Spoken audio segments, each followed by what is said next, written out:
Bonjour, c'est un honneur pour moi de commencer cette série de webinaires. Nous allons parler des attentes et des réalités en agriculture de précision. Donc, avant de commencer dans le vif du sujet, j'aimerais vous parler un peu de mon équipe de recherche sur l'agriculture de précision et les systèmes de capteurs. Donc, nous travaillons sur le développement de systèmes de détection proximale du sol et des plantes. Nous travaillons aussi sur la gestion et le traitement des données géospatiales. Et finalement, le sujet de notre discussion d'aujourd'hui, les applications pratiques de l'agriculture de précision. Donc, parlons tout d'abord de l'agriculture du futur en général. On comprend bien que l'automatisation se développe rapidement dans l'agriculture de précision et peut-être que nos fermes du futur auront l'air de ceci. Par contre, comme le montre cette image-ci, il y a aussi certaines traditions dans l'agriculture qui demeureront. Par exemple, on voit dans cette image des drones, des capteurs, etc., mais en même temps, on voit aussi un tracteur, des plantes et un fermier.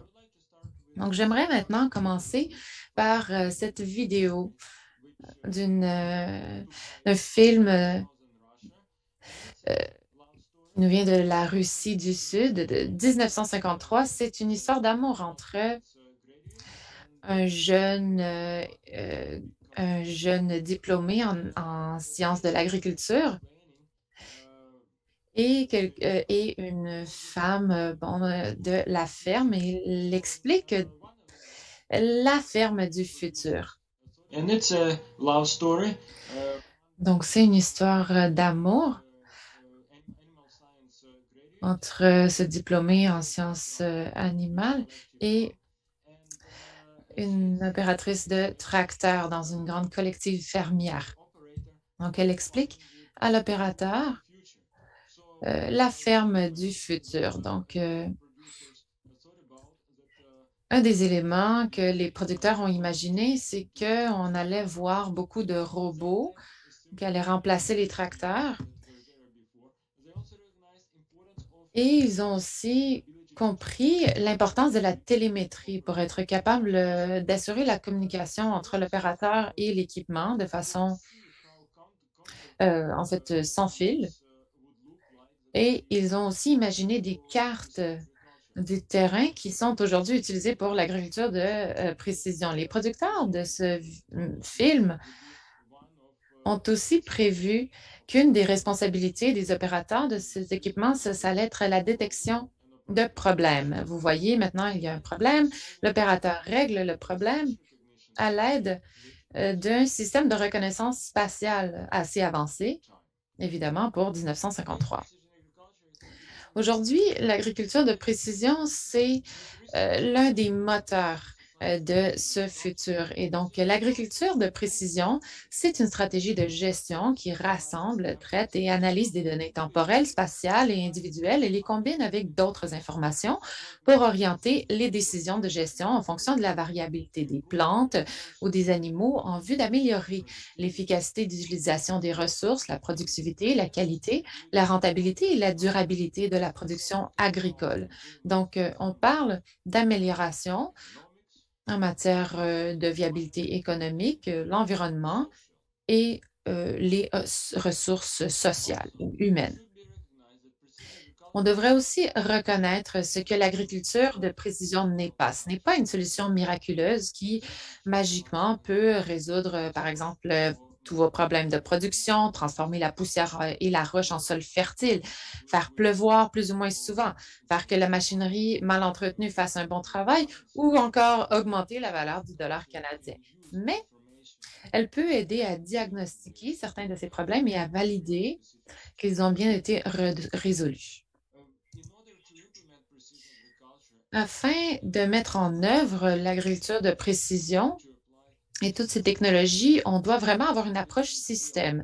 Dans certains cas, il s'agit donc de meilleures pratiques de gestion.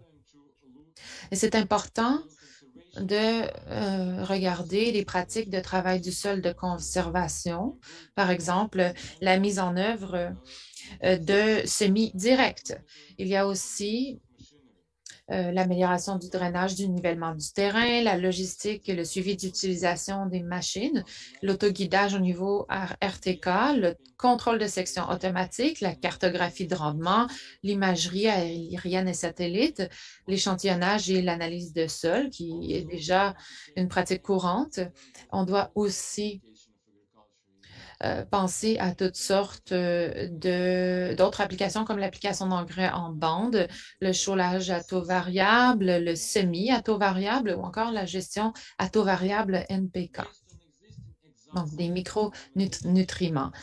Basé sur les exemples existants que nous voyons partout sur la planète, c'est important de savoir que les modifications du système euh, ont vraiment mené aux plus grandes économies. Le contrôle de qualité et la logistique représentaient une partie considérable, même moins grande, de ces économies. Et pour ce qui est des technologies à taux variable, eh bien, ça dépend, mais en général, les contributions sont plus modestes, bien que ça varie beaucoup. Maintenant, regardons quelles sont les sources de rentabilité? La rentabilité, c'est la somme des augmentations de revenus et des coûts supplémentaires évités, coûts supplémentaires engendrés. Donc, les avantages, c'est la sauvegarde des entrées, le gain de rendement, l'amélioration de la qualité du rendement, le contrôle de l'environnement et la tenue de dossier qui aide à identifier les problèmes. Du côté des négatifs, nous avons bien sûr un investissement accru en capital et en temps. On a aussi potentiellement un risque parce qu'il y a aussi des technologies qui puissent être pertinentes cette saison, mais qui ne le seront pas la saison suivante à cause de, par exemple, des variations de météorologie. Et on peut avoir des connaissances insuffisantes pour utiliser certaines technologies également. Pour ce qui est de la capacité à automatiser, l'agriculture, c'est vraiment un des secteurs qui sont les chefs de file en matière de potentiel. Il y a beaucoup d'éléments euh, qui sont déjà en train d'être automatisés en agriculture. Et voici un graphique généré par l'Université Purdue en 2020 sur les services de l'agriculture de précision. Et vous voyez qu'il y a beaucoup de services qui sont déjà adoptés par la majorité des producteurs, comme par exemple l'autoguidage. Il y a aussi des technologies qui sont encore en train de se développer. Mais j'aimerais qu'on parle de les contrôleurs de section de vaporisation qui ne sont pas vraiment utilisés en ce moment par beaucoup de gens, mais qui peuvent être importants quand même pour la production. C'est le cas aussi pour d'autres technologies de la sorte. Si on regarde le taux d'adoption des technologies à taux variable, on voit que c'est assez modéré. On voit que, par exemple, euh, pour ce qui est du chaulage VRT, ça a vraiment un taux d'adoption supérieur, mais pour ce qui est des autres technologies, on voit que ce n'est pas encore à point. C'est évident que pour ce qui est des technologies à taux variable, il faut éviter de sauter ou de déplacer l'agriculture en dehors de la zone de culture. Mais on peut le faire de façon aussi, on peut aussi gérer tout ça de façon automatique, même sur des fermes plus petites, des champs plus petits, sans devoir surcultiver. Si on regarde le principe de gestion des nutriments 4R, on voit que c'est important d'avoir une bonne source d'engrais, un bon taux au bon moment, au bon endroit et des bonnes rotations et travail du sol. On a il y a vraiment juste un seul taux optimal pour, euh, pour ce qui est de la recommandation, des recommandations, mais habituellement, on n'utilise pas ce taux. On peut réduire le taux actuel de recommandation de façon significative tout en réduisant le risque de surapplication et de sous-application. Avec la nouvelle technologie, on peut vraiment s'adapter à une échelle beaucoup plus fine aux besoins locaux sur le terrain, sans que ce soit nécessairement complètement parfait, parce qu'on a quand même des incertitudes reliées au changement de météo. Avant de mettre en œuvre l'agriculture de précision, on doit faire un contrôle à deux niveaux. Premièrement, on doit faire affaire à tous les éléments reliés au système. On doit définir tous les intrants reliés au site. Et ensuite, à un niveau de contrôle plus bas, on doit mettre en œuvre une technologie à taux variable qui puisse gérer les intrants agricoles pour qu'ils soient adaptés à chacun des sites en particulier, vraiment pour respecter les besoins spécifiques du site. On peut donc avoir un système d'aide à la décision pour le contrôle de niveau supérieur. On peut avoir des bases de données, des ressources en ligne qui nous aident à définir quel serait le taux d'application vraiment optimal pour chacun des points en temps et en lieu. Et on a utilisé ce système d'aide à la décision, par exemple, pour l'application localisée d'azote. L'impact sur les bénéfices, bien, nous avons l'endroit, le temps et la gestion qui sont les éléments clés qui vont définir nos choix. Ce sont les contraintes d'optimisation. Par contre, il y a aussi d'autres éléments qui pourraient être optimisés également. Au niveau du contrôle de niveau inférieur, on peut mettre en œuvre les technologies d'une façon complexe, par exemple en utilisant des cartes, ou on peut aussi faire de l'auto-guidage en utilisant un beeline. Voici un exemple d'un système qui reconnaisse toutes sortes de données de capteurs, par exemple la topographie, la vitesse du tracteur qui fait l'application du fertilisant. Et là, l'opérateur peut aider à définir les changements de taux d'application à l'intérieur des limites du champ. Mais le concept classique de gestion des cultures spécifiques au site, c'est vraiment un processus qui collecte des données à travers tout le cycle. Et ensuite, on se sert de ces données pour améliorer le prochain cycle. Il y a plusieurs éléments dont on doit tenir en compte pour le travail du sol, pour voir quelle technologie pourrait être mise en œuvre et comment. Premièrement, pour ce qui est du travail du sol, la méthode la plus conservatrice de faire un développement durable du sol, c'est vraiment la méthode du semi-direct ou le no-till. Si ce n'est pas possible, on peut aussi faire la fertilisation en bande. On peut faire du travail localisé, des zones compactées, en identifiant ces zones et en les gérant de façon séparée des autres zones du champ. Et la technique la plus avancée, c'est vraiment le travail du sol à profondeur variable en fonction de la profondeur du plateau dur. C'est vraiment à toutes sortes de stades de recherche en ce moment. Le système semi-direct ou le no-till, c'est vraiment quelque chose où on doit réaliser que c'est quand même en fonction du matériel disponible. On doit faire la gestion des résidus de culture, une rotation des cultures des cultures de couverture qu'on doit planifier et on doit contrôler aussi le trafic.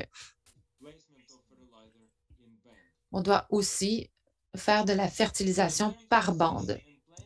Pour ce qui est de la plantation et de l'ensemencement, la stratégie la plus déployée, c'est vraiment de modifier le taux de semis pour tenir en compte des différences de disponibilité en eau au cours de la saison. De cette façon-là, on peut vraiment minimiser la compétition entre les cultures et maximiser l'espace disponible pour les cultiver.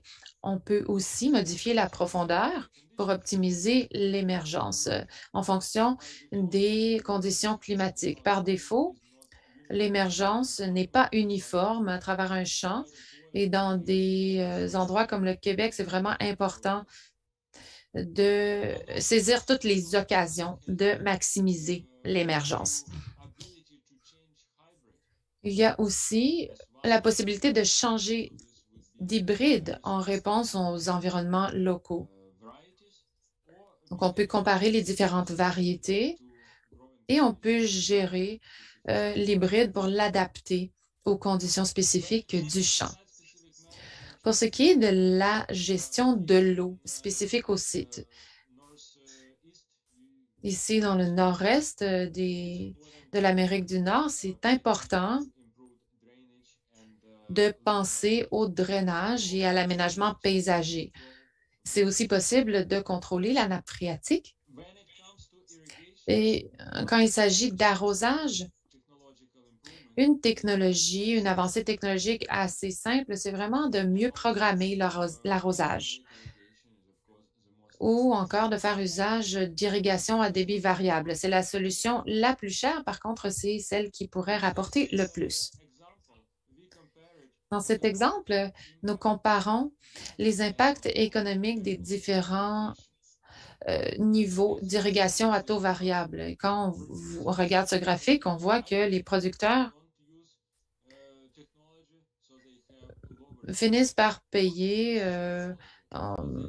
finalement un peu une quantité équivalente. Soit ils doivent investir dans la technologie et ensuite en récolter les fruits ou encore utiliser moins de technologie, mais perdre un peu du côté des récoltes. Donc, on voit l'augmentation du coût de la technologie ici dans ce graphique.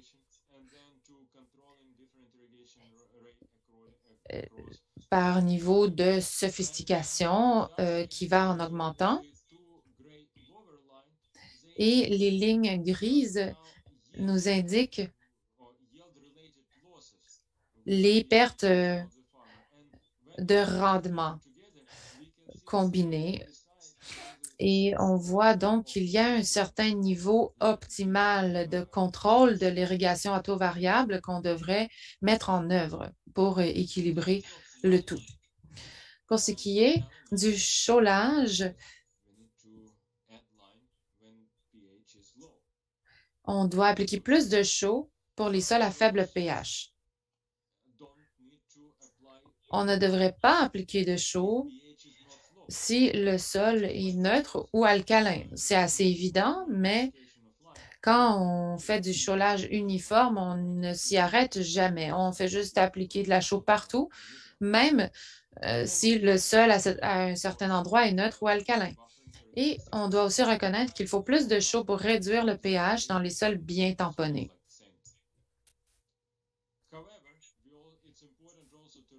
C'est aussi important de comprendre que si on suit une carte inexacte, c'est moins rentable que finalement faire un chaulage uniforme. Et un exemple de la façon de faire une carte exacte, c'est vraiment de faire une cartographie du pH en faisant un mesurage méthodique du niveau de pH avec un niveau de granularité suffisant. On peut aussi calculer la valeur monétaire de la collecte de l'information pour le chaulage à taux variable. Dans cette situation, on voit le coût, le rendement versus le coût de la chaux. Et on a ici analysé une rotation de culture entre le maïs et le soya. Et on a analysé un coût d'examen du sol qui avait une période de 4 ans.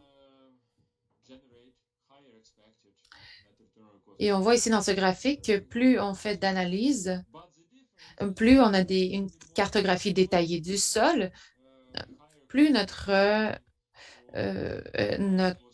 rendement a de la valeur. Mais on voit que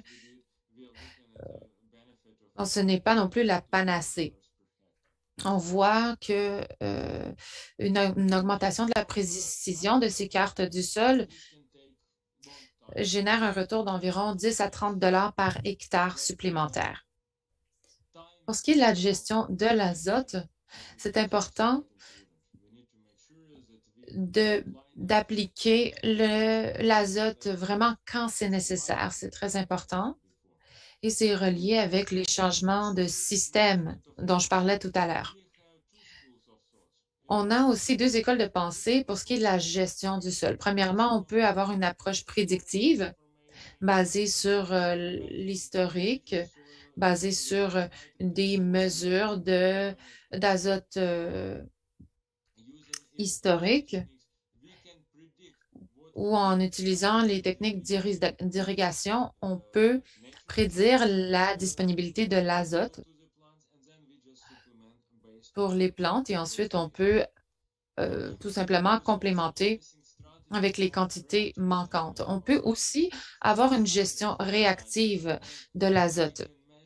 Donc, par exemple, on peut mesurer les propriétés des cultures en temps réel et mesurer le stress et nourrir la culture selon le stress mesuré. Donc, voyons ici un graphique de la gestion variable de l'azote en saison. On doit aussi donc optimiser le taux d'application en pensant au profit. Si on fait une application insuffisante ou excédentaire d'azote, ça peut nous coûter aussi de l'argent. Donc, il y a vraiment une optimisation à faire.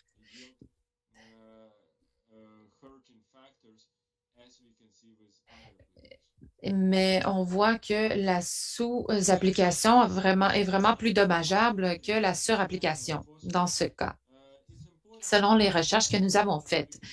Pour ce qui est de la gestion de la potasse et du phosphate, c'est important de faire un placement pertinent de la bande dans le champ. Aussi, c'est important de considérer l'historique de la gestion des intrants. Par exemple, la production animale ou l'utilisation intensive de fertilisants organiques. C'est important aussi de regarder ce qui s'est prélevé par les cultures par le passé. Il y a aujourd'hui de plus en plus d'outils d'évaluation directe ou indirecte pour mesurer la potasse et le phosphate de façon rapide sur le site. Aujourd'hui, l'échantillonnage par grid, c'est vraiment une des méthodes les plus répandues. C'est aussi, encore une fois, important de souligner que suivre une carte inexacte peut être moins rentable que de faire une fertilisation uniforme.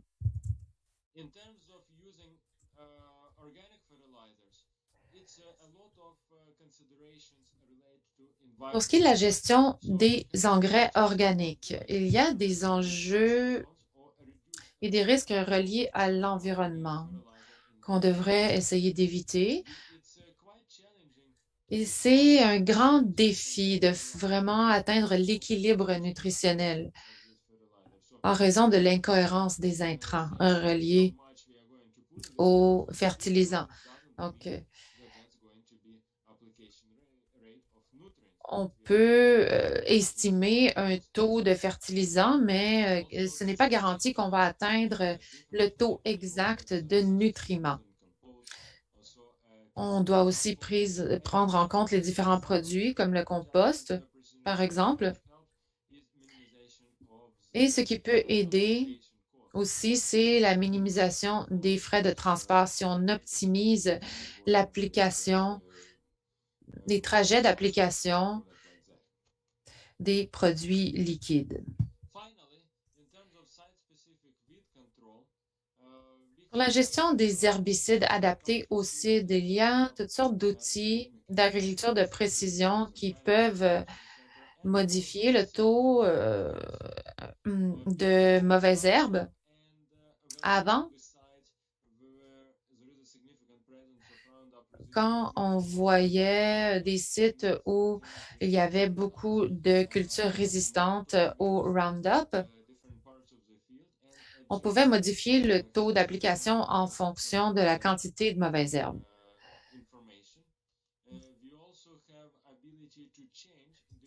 Il y a aussi la possibilité de changer de produit selon l'espèce et on peut aussi changer le taux en fonction du carbone mesuré dans le sol, donc le taux de matière organique qui peut varier.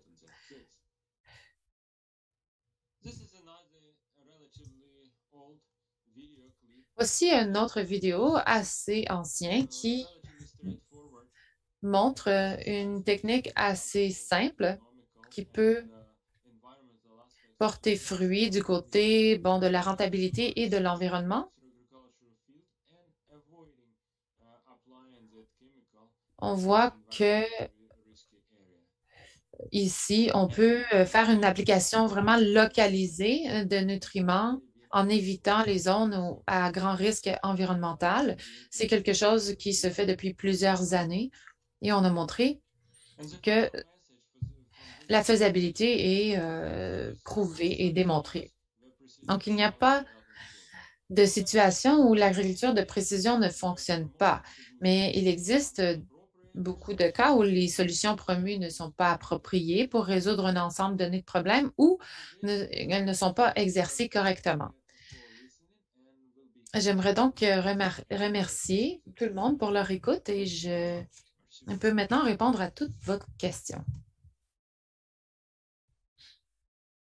Maintenant, je vais passer aux périodes de questions pour M. Adamchuk. Donc, vous m'entendez bien, je présume? Donc, à M. Adamchuk. Donc, So should I go through the list? Est-ce que non, je devrais passer à travers la liste? Je vais les formuler. Je vais les formuler. Donc, je vais y aller avec la première question qui est pour augmenter la précision de la carte de chaulage ou autre, avez-vous une idée sur le nombre minimum d'échantillons par hectare? Actuellement, on prend peu d'échantillons et les résultats de l'interpellation sont loin de la réalité.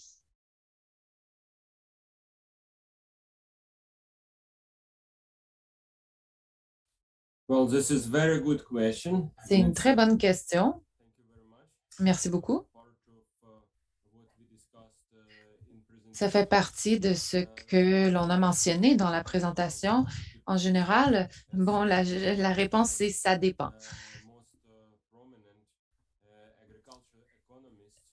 Les économistes agriculteurs, M. Winterbois, avec lequel je travaille depuis plus de 30 ans,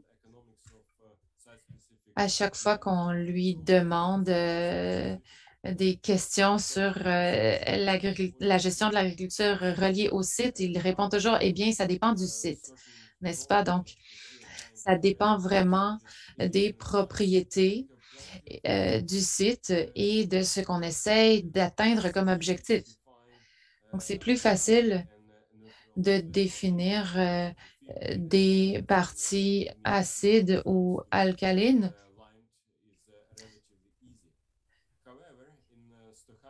et d'un site en général, mais dans un environnement stochastique où on a des dépendances reliées au pH dans cette partie du monde. Parfois, ça peut atteindre 100 mètres. Donc, on devrait avoir environ 100 mètres entre les échantillons. Ça veut dire environ un échantillon par hectare, mais ça peut quand même nous montrer une très petite portion seulement de la variabilité qu'on pourrait observer. Donc, quand on développe le système, nos systèmes, on regarde habituellement 10 à 20 points par hectare. Ça nous permet de cartographier un terrain plus précisément. Mais encore une fois, ça dépend vraiment du site et on peut confirmer que si on peut confirmer qu'il y a une structure cohérente et que la différence entre les pH est réelle, on ne recommande pas nécessairement un échantillonnage détaillé. Parfait, merci. Donc, j'ai envie de poursuivre dans la même lignée de la question avec la question de monsieur qui demande, nous voyons de nouvelles sondes d'échantillonnage de sol apparaître sur le marché qui donnent une lecture en temps direct de l'analyse du sol. Sont-elles aussi précises que les analyses faites par les différents laboratoires?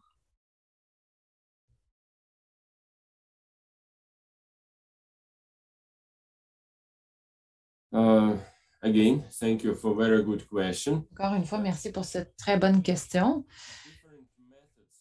Il y a plusieurs méthodes et ça pourrait faire l'objet d'une autre présentation quand on parle de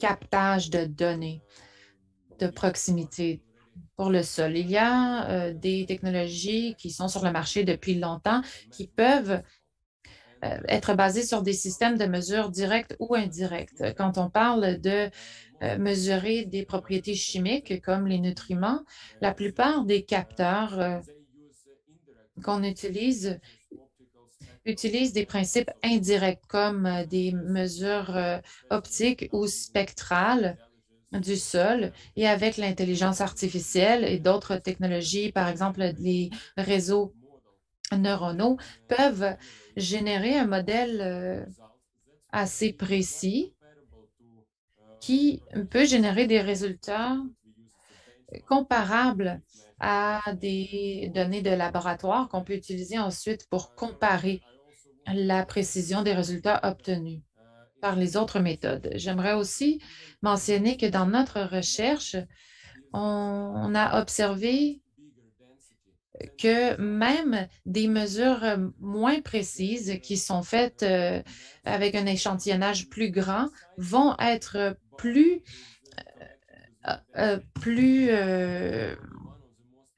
vont être meilleures finalement que un captage très précis, mais plus épars. Et c'est quelque chose dont on tient en compte pour la cartographie des propriétés du sol.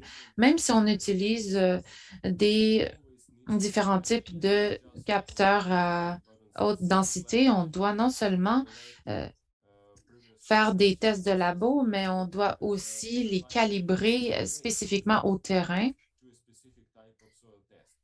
qui sont reliés à des tests de sol spécifiques. Mais tous nos tests sont finalement indexés.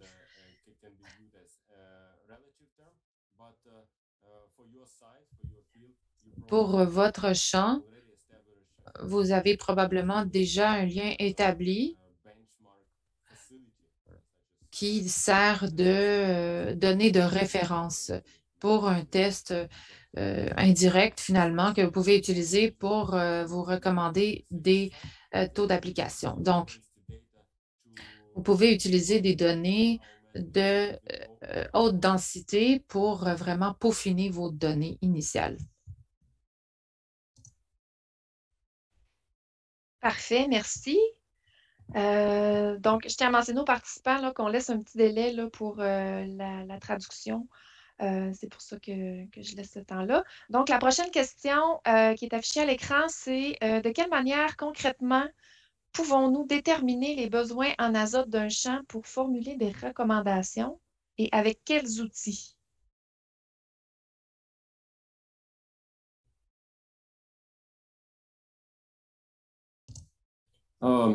Okay, thank you again. Merci encore une fois pour la question. Eh bien, comme j'ai mentionné lors de la présentation, nous avons un niveau de contrôle, un haut niveau de contrôle que nous prenons en considération, la météo et les caractéristiques du site, comme par exemple la variabilité de matière organique, l'historique des cultures, le type de gestion du sol, les précipitations, etc.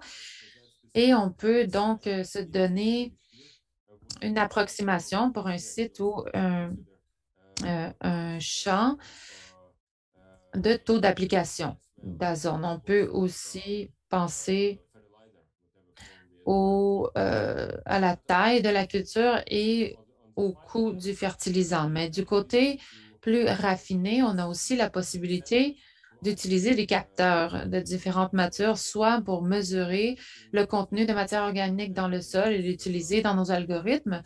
On peut aussi utiliser des données historiques sur le rendement.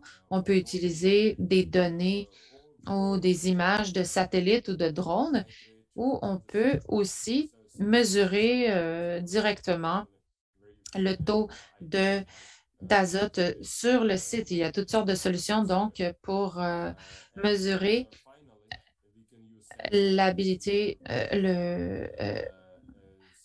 donc la disponibilité en nitrate du sol. On peut aussi estimer le stress en azote du site au milieu de la saison si vous faites, par exemple,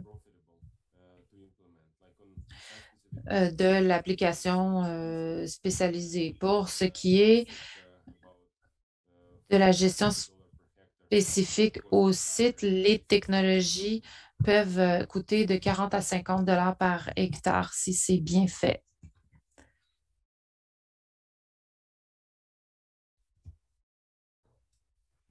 Parfait, merci. Donc, on va rester dans les questions concernant la gestion de l'azote. Euh, donc, selon toi, quelle technologie serait la plus prometteuse pour obtenir des résultats à court et moyen terme pour la gestion de l'azote à taux variable?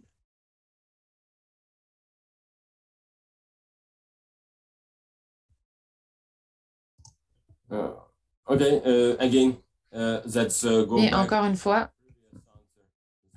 je reviens à ma réponse précédente. Ça dépend du site. Par contre, ça dépend aussi du potentiel pour l'investissement. Si on fait une transition à un véhicule plus haut, ça peut devenir assez cher. Si on pense à une approche systémique qui optimise vraiment, systématique, qui est basée sur un arbre de décision, on pourrait identifier des opportunités qui ne coûtent pas si cher en investissement en équipement. Si on analyse des données du champ qui montrent qu'on devrait investir dans un outil qui fasse de l'application à taux variable, mais ça peut être rentable aussi. Donc, on n'a pas de réponse unique. On doit vraiment trouver une séquence de bonnes réponses pour un site spécifique. Parfait, merci. I will formulate an English question. Maintenant, une question en anglais. On parle des pays en voie de développement pour qu'ils puissent éviter les erreurs que nous avons faites. Donc, pour éviter la dégradation du sol et la mauvaise utilisation des pesticides. Comment voyez-vous le rôle de l'agriculture de précision dans ce processus? Est-ce qu'il y a des enjeux d'accès à la technologie et aussi est-ce que vous pensez aux enjeux de propriété intellectuelle pour les données obtenues par par les propriétaires de la technologie? Une très bonne question. Comme j'ai dit dans ma présentation sur la gestion des sols, l'agriculture de précision fournit une panoplie d'outils qui permet de préserver les sols. Par exemple, la fertilisation par bande sans technologie serait très difficile à mettre en œuvre. Ce ne serait pas pratique sans des outils de GPS et des sondes spécialisées. Il y a aussi des producteurs qui voient ces outils technologiques comme une façon d'améliorer leur gestion du sol et de vraiment avancer les pratiques de conservation, par exemple, contrôler le trafic, etc. Pour ce qui est de l'utilisation des pesticides, nous avons aujourd'hui la possibilité d'appliquer les fertilisants lorsque nécessaire et là où nécessaire. Donc, on peut vraiment réduire l'application de produits chimiques par 70 et ça s'applique à toutes sortes d'environnements. Si vous n'avez pas besoin de fertilisants, n'en utilisons pas, par exemple dans les vergers ou partout ailleurs, vraiment. Pour ce qui est de la propriété intellectuelle des données, c'est un sujet, bon, c'est sûr, assez sensible. On a deux grands joueurs sur le marché. On a les banques, les compagnies d'assurance qui bon, ne partagent pas nécessairement volontairement l'information. Et on a aussi les fournisseurs de services qui veulent au contraire aider les producteurs.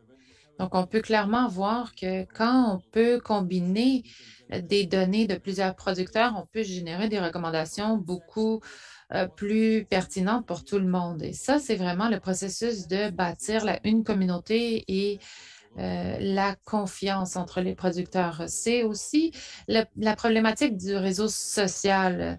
Souvent, bon, les données qu'on partage peuvent être utilisées à bon et à mauvais escient, n'est-ce pas, avec Cambridge Analytics et tous les scandales qu'on a vus dans les médias. C'est un peu le même scénario pour l'agriculture. Il y a des entreprises qui gèrent très bien les données, qui ont des ententes avec les producteurs et prennent vraiment à cœur les données des gens, mais il y a bien sûr d'autres qui ne le font pas.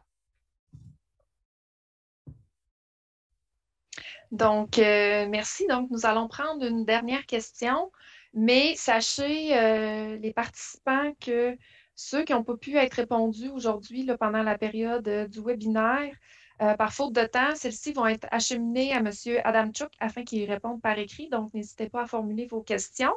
Donc, je vais y aller avec la dernière question. Pourquoi ne pas utiliser des covariables facilement accessibles, LIDAR, Sentinelle, radar pour améliorer l'interpolation? Là, peut-être que Well, ça fait we do. répondre. It's OK. part of the system.